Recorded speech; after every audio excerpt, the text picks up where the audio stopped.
L'entreprise du jour Golden Bees, une start-up qui révolutionne l'univers des offres d'emploi à l'aide de marketing digital et d'intelligence artificielle.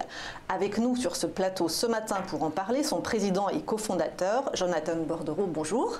Bonjour Anne-Laure. Alors, est-ce que vous pouvez, pour commencer, nous rappeler un petit peu ce qu'est le cœur de métier de Golden Bees, la date de sa création, ses effectifs, un bref historique? Bien sûr. Donc, j'ai créé Golden Bees avec mes 3 associés il y a un peu plus de 3 ans. En fait, on a fait le pari de se dire qu'on allait mettre en relation les candidats et les entreprises grâce à la publicité, parce que c'était le meilleur moyen pour toucher le maximum de monde et de pouvoir les engager. Et depuis, il y a pas mal de choses qui se sont passées et nous sommes maintenant 25. Et nous devrions être un peu plus de 30 d'ici la fin de l'année. Et nous travaillons pour tout type d'entreprise afin de les aider à la fois à avoir les bons candidats au bon moment et en même temps véhiculer leurs valeurs et leur marque employeur. Alors, qui sont vos clients? Ce sont les entreprises directement, ceux qui recherchent un emploi, les sites d'emploi? On travaille avec tout le monde, c'est ça qui est intéressant, c'est assez passionnant même, c'est-à-dire qu'on travaille avec tous les acteurs de la chaîne. On va travailler également avec les sites d'emploi, mais aussi tous les cabinets de recrutement, les ESN et les cabinets d'intérim, et bien évidemment les entreprises qui recrutent directement pour leurs propres besoins. Et c'est à peu près équivalent en part de clientèle ou par exemple il y a beaucoup plus d'entreprises ou de cabinets de recrutement qui font appel à vos services? Alors c'est un peu plus de 60% d'entreprises, des entreprises que nous sommes allés chercher, nous sommes allés rencontrer et que nous avons réussi à convaincre à utiliser nos outils et qui aujourd'hui nous font confiance sur le long terme. Et puis le reste, ça va être un peu plus de 25% les cabinets d'intérim et les cabinets de recrutement et le reste les sites d'emploi. Et alors qu'est-ce que vous leur proposez concrètement? Je ne vois pas à quoi ça correspond une publicité pour une offre d'emploi et sur quel site, ce sont des bannières publicitaires? C'est ça, en fait aujourd'hui on utilise la publicité, pourquoi? Parce qu'aujourd'hui la publicité égale performance, notamment avec tout ce qui a été automatisé, et également c'est parce qu'elle nous permet de toucher toutes les personnes qui sont connectées à Internet, donc quasiment tout le potentiel de candidats disponibles. Et aujourd'hui toutes les publicités que vous voyez, peu importe la forme qu'elles peuvent prendre, c'est-à-dire une publicité sur Facebook, un job sponsorisé sur un site comme Indeed ou une publicité sur Boursorama, on va aller finalement chercher le candidat et lui proposer soit une offre d'emploi qui correspond à son profil et aux localisations qui peuvent l'intéresser, soit lui mettre en avant une entreprise qui propose des valeurs et des jobs qui peuvent l'intéresser. Mais alors par exemple c'est quoi? Vous pouvez nous donner un exemple de texte pour Bien sûr. Pour une publicité? Alors sur la logique vraiment, ce qu'on appelle le sourcing, la performance, recevoir des CV à l'instant T, la logique elle est simple, c'est de mettre en avant les informations clés qu'un candidat peut rechercher, c'est-à-dire le titre de poste, la localisation, le type de contrat et pour certaines entreprises, même si on est un peu frileux en France, le salaire. Et donc là vraiment tout de suite le candidat voit si ça correspond à ce qui peut l'intéresser et ensuite clique sur la publicité et vient ensuite déposer son CV sur le site de notre client. Il y a donc la particularité, c'est que vous n'allez pas poster ce genre de publicité sur les sites d'emploi mais sur des sites qui n'ont rien à voir. Alors, en fait on va sur Facebook et de Boursorama, c'est pour cibler, alors Boursorama je ne sais pas, des financiers. Facebook des jeunes? Alors, pas que. Ouais. En fait, on essaie de sortir des a priori et on va sur tous les sites, également les sites d'emploi, puisque les sites que sont les moteurs d'emploi comme Indeed, Nevo ou Jobijoba par exemple, sont des sites dédiés à l'emploi, sont des moteurs où vous allez rechercher un job et une localisation. Notre logique, c'est de se dire voilà, aujourd'hui, il y a les entreprises ont beaucoup de mal à recruter, peu importe la typologie de profil, que ce soit des équipiers pour McDonald's ou des ingénieurs par exemple pour la SNCF et pour des raisons complètement différentes. Nous, notre travail, c'est d'aller regarder et comprendre par rapport à 3 types de données, la donnée comportementale, la donnée déclarative et la donnée intentionniste, où les candidats sont les plus réceptifs par rapport à ce que recherche notre client. Et via une publicité, encore une fois, peu importe le format, on va afficher un message à un candidat, donc un internaute, et si on a bien fait notre travail, il va cliquer, aller sur le site de notre client et déposer son CV. Mais alors comment vous savez où les trouver, ces profils? Alors, aujourd'hui, on a développé pas mal de technologies pour ça, notamment tout ce qui est intelligence artificielle et machine learning. Le machine learning, il a été vraiment là pour comprendre quels sont les comportements qui peuvent correspondre à un profil professionnel. Par exemple, si vous allez sur Boursorama et d'autres typologies de sites, il y a de grandes chances que vous travaillez dans la finance.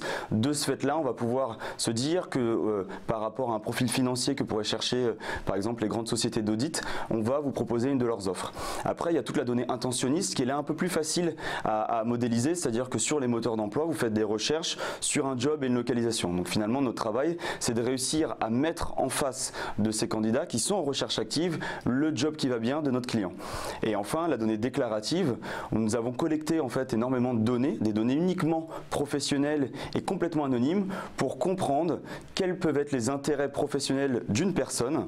Et c'était assez simple, finalement on a fait des campagnes pour nous, où on proposait aux internautes de remplacer leur publicité produit par des opportunités d'emploi, leur permettant finalement, sans rien faire, d'avoir directement les offres qui viennent à eux. Et alors, est-ce qu'on peut avoir une idée de votre chiffre d'affaires avec une rentabilité? On a toujours été rentable. On est rentable depuis la première année et cette année, nous le serons encore. Et on va faire un peu plus de 300% de croissance sur l'année 2018. Est-ce que vous accompagnez vos clients à l'international? Tout à fait. C'est nouveau pour nous, mais on commence à le faire de plus en plus. On accompagne notamment Sanofi, Devoteam et Inditex sur de nombreux pays à l'international. Et un de nos focus actuels, c'est de se développer également à l'international, mais avec une présence locale, et notamment au Benelux, sur donc, le Luxembourg, la Belgique et les Pays-Bas. J'allais dire, vous les accompagnez plutôt en Europe pour le moment, ou vous partez Non, vraiment à l'international, c'est-à-dire que... Sanofi est très pressant aux États-Unis. Tout à fait. Nous avons déjà réalisé des campagnes aux États-Unis, au Japon, et bien évidemment en Angleterre, en Allemagne, en Italie. Donc très européen, mais il y a quand même certains clients qui aujourd'hui rayonnent à l'international. Et vous êtes capable de les accompagner partout dans le monde. Exactement. Est-ce qu'on peut avoir une idée de la taille du marché? Oui, tout à fait. Alors, le marché français aujourd'hui, si on prend vraiment la partie sourcing et la partie vraiment image, marque employeur, on l'évalue un peu plus de 300 millions d'euros. Et après, au niveau international, ça se compte en milliards. Et est-ce que vous avez des concurrents directs? Et si oui, quelle est votre valeur ajoutée par rapport à eux? Alors, concurrent direct, pas vraiment. Aujourd'hui, en tout cas sur le marché français, au niveau international, oui, puisque comme d'habitude, nos amis anglo-saxons ont toujours un petit peu une longueur d'avance. Mais je dirais pas technologiquement, en tout cas pas par rapport à Golden Bees. Et après, sinon, nos concurrents, mais qui sont aussi nos partenaires, ça peut être bien évidemment les sites d'emploi, finalement les acteurs traditionnels du marché et également les réseaux sociaux pro qui sont là depuis les années 2000. Et alors, quelle est votre valeur ajoutée? Comment se mesure votre performance par rapport à des sites d'emploi, par exemple? Notre valeur ajoutée, elle est clairement identifiée par tout le monde et elle est vraiment liée à notre ADN. Notre ADN, il est lié à la performance. C'est-à-dire qu'à chaque fois qu'on dépense 1 euro, 1 centime, je dirais, que ce soit pour des logiques de marque employeur ou de performance, notre client doit être capable de mesurer la valeur ajoutée qu'on lui apporte. La première valeur ajoutée identifiable, ça va être clairement le coût par CV. Et mesurer le coût par CV n'est pas quelque chose d'inhérent dans notre marché, malheureusement, mais on évangélise ce marché pour justement faire avancer les mentalités. Et après, le deuxième vraiment metrics KPI comme on dit très important, c'est le coût par recrutement et c'est des choses qu'on commence à mesurer avec certains de nos clients qui sont matures et avec qui on travaille depuis déjà quelques années. Oui, parce qu'en fait ils peuvent recevoir plein de CV mais qui ne correspondent pas du tout à leur recrutement. Tout à fait, et c'est bien là le problème et au-delà de le mesurer, c'est qu'on peut l'optimiser et c'est là où est le changement, c'est-à-dire qu'on n'est pas sur une solution statique, on est sur une solution dynamique qui va s'adapter à la fois aux besoins du client et à la fois par rapport à la performance que ça génère. On a quand même le sentiment, on entend beaucoup d'entreprises dire qu'il y a une vraie pénurie en ce moment sur le marché du travail en France. Vous le ressentez également? C'est lié vraiment à la pénurie des profils ou au fait que les entreprises cherchent un mouton à 5 pattes? Ça va dépendre vraiment des profils, ça va dépendre vraiment des localisations. C'est vrai qu'aujourd'hui, la digitalisation fait qu'on recherche un peu tous les mêmes profils, que ce soit les profils vraiment dans le marketing, dans le digital ou dans le coding, tous les développeurs. C'est là qu'il par exemple, il y a une pénurie, c'est vraiment dans ces segments-là? Il y a une pénurie, c'est que en fait on a pris peut-être un peu trop de temps avant de former assez de personnes parce qu'on a peut-être mal anticipé les besoins futurs et aujourd'hui du coup on se rend compte qu'on n'a pas assez de développeurs par exemple par rapport au nombre de postes qui sont ouverts sur le marché. Après on y travaille, vraiment les écoles et les formations sont de plus en plus tournées vers ces métiers-là et on voit un métier qui est pénurique aujourd'hui, qu'il sera moins je pense dans quelques années, c'est la data science où aujourd'hui on forme énormément énormément de data scientists. Donc on essaye de rattraper le retard. Après, il y a toujours le problème de localisation, mais c'est un problème qui a toujours existé dans le recrutement. Et alors, quelle place occupe, vous venez d'en parler un petit peu, quelle place occupe la technologie dans votre entreprise? Il y a un niveau de R&D assez important? Tout à fait. C'est plus de 50% de notre équipe. Ah oui. Tout ce que l'on fait est technologique, c'est-à-dire que vraiment de la compréhension d'un besoin client, il faut le traduire via notre plateforme et c'est ensuite des algorithmes qui vont le mettre en musique pour l'optimiser de A à Z et délivrer une prestation de qualité. Tout ce que l'on fait est lié à de la technologie. Alors, vous en avez un peu parlé en parlant de l'international, mais quels sont vos relais de croissance à moyen terme? Alors oui, comme vous le dites, j'en ai déjà un petit peu parlé. Il y en a trois. Le premier, c'est de continuer à développer le marché français, parce qu'aujourd'hui, on est encore aux prémices de ce que l'on peut réaliser sur ce marché. Le deuxième, c'est la technologie. On a une technologie qui est en managed service, c'est-à-dire que nous l'opérons pour le compte de nos clients. Et aujourd'hui, certains clients matures veulent l'opérer eux-mêmes par leurs équipes, et nous allons la déployer à partir de ce mois d'octobre.